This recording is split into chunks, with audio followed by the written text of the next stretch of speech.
pambansang kasuotan, Alvin Bassett.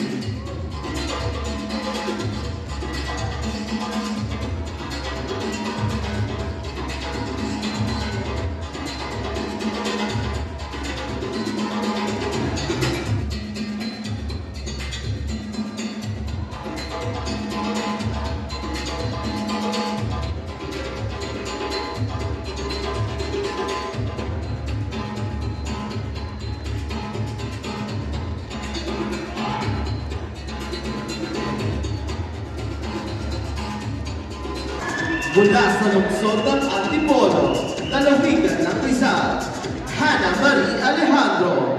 Si Hana ay 20 taong gulang, may taas ng 5 feet 8 at kasalukuyang mag-aaral ng Our Lady of Fatima, Antipolo at may kursong International Tourism Management. Mula sa lungsod ng Antipolo, lalawigan ng Rizal, Hana Marie Alejandro.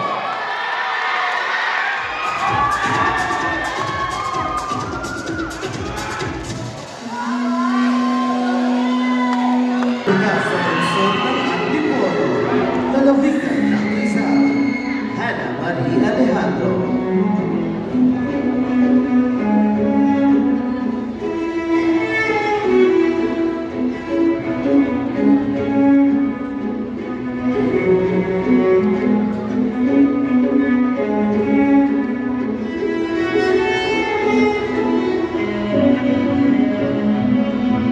Nagdisenyo ng terno, Chacha Miranda.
Pilipinas na Antipolo.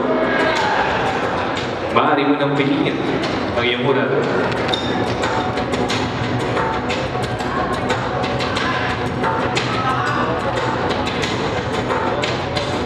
Ang iyong napili, Binibining Pawi Ventura. All the best. Okay, the category is Modern Challenges and Tradition o mga makabagong hamon at tradisyon. In English, in the face of modernization, how can Filipinos balance preserving traditional values and embracing progress? And in Filipino, sa harap ng modernisasyon, paano mababalanse ng mga Pilipino ang pagpapanatili ng mga tradisyonal na pagpapahalaga at pagyakap sa pag-unlad? Bilang isang social media influencer and public figure, naniniwala ako na modernisasyon ay may malaking ambag sa ating kultura ngayon. At kung gagamitin natin ito upang magpalaganap ng iba't ibang impormasyon tungkol sa ating mga kultura, kung gaano kayaman ang ating bansa, naniniwala ako na gumagawa tayo ng isang malaking hakbang. At bilang Miss Pearl of the Orient Philippines, ako ay magiging halintulad ng isang perlas na sisimbolo sa yaman ng kultura, ganda ng ating Pilipinas, at yaman ng ating Pilipinas. Thank you. Ating Miss Pearl of the Orient Philippines 2024 Culture Ambassador ay walang iba kundi ang ating kandidata mula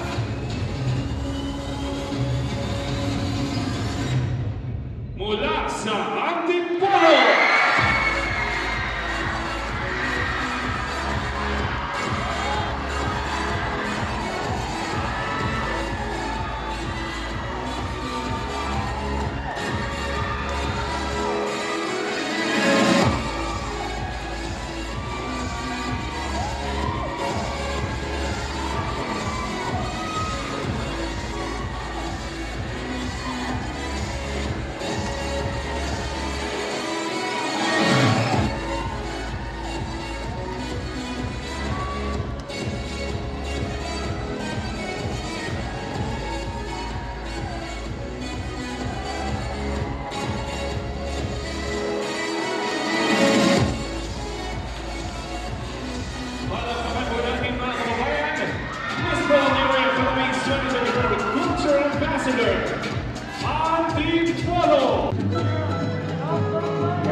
Kiss mo mama mo.